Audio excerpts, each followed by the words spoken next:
కాల్మనీపై మాజీ ఎంపీ కేశినేని లేఖ రాయడంపై బాధితులు ఆగ్రహం వ్యక్తం చేశారు. యువ పారిశ్రామికవేత్త రాహుల్ హత్య కేసులో నిందితులకు మద్దతుగా నాని లేఖ రాయడం బాధ కలిగించిందంటూ ఆవేదన వ్యక్తం చేశారు. హర్షవర్ధన్, కోరాడ విజయ్ కుమార్, గాయత్రి ఉద్దేశపూర్వకంగా తమపై ఆరోపణలు చేస్తున్నారని, ఘటనలో ఎంపీ కేశినేని చిన్ని, మంత్రి కొల్లు రవీంద్రకు సంబంధం లేదన్నారు.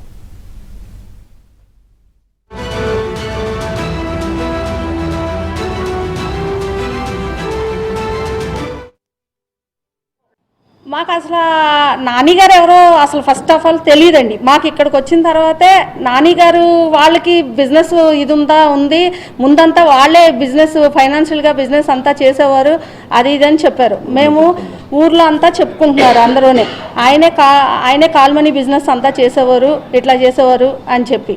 మాదైతే కాల్మనీయే కాదండి, మేము 18% లేదంటే ప్రాఫిట్ ఇస్తానన్నారు మాకు, అంతవరకేనండి మాది.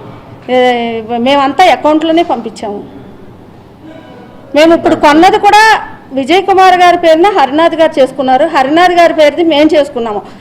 గాయత్రి దాంట్లోకి మేము అసలు వెళ్ళట్లేదండి. మాకు ఆవిడకి సంబంధమే లేదు.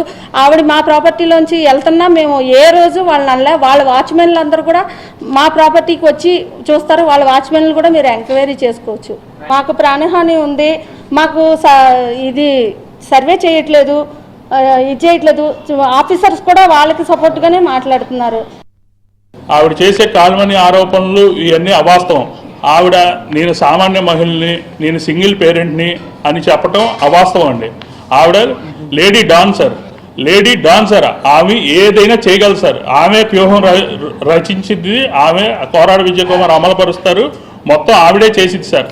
ఆవిడ లేడీ డాన్సర్. ఆమె వాళ్ళ కింద 20-30 మంది కలెక్షన్ ఏజెంట్లు పనిచేస్తారు సార్. ఇది నేను చెప్పాల్సిన పని లేదు సార్. విజయవాడలో ఎవరిని అడిగినా చెప్తారు సార్. నేను సామాన్యుని సార్. విజయవాడలో నా కుటుంబం, నా పని, నా అంతవరకే కానీ సార్. నన్ను నమ్మించి నా దగ్గర చిట్స్, నా ఫ్రెండ్స్ దగ్గర, నా బంధువుల దగ్గర అందరితో చిట్స్ వేయించుకుని వాళ్ళందరికీ డబ్బులు ఇవ్వకుండా నాన్న హెరాస్మెంట్ చేసి మమ్మల్ని చంపేస్తామని బెదిరించి మేము ఈ రోజు దాకా మీడియా ముందుకు కానీ పోలీసు వారికి కానీ కంప్లైంట్ ఇవ్వకపోవడానికి కారణం అదే సార్.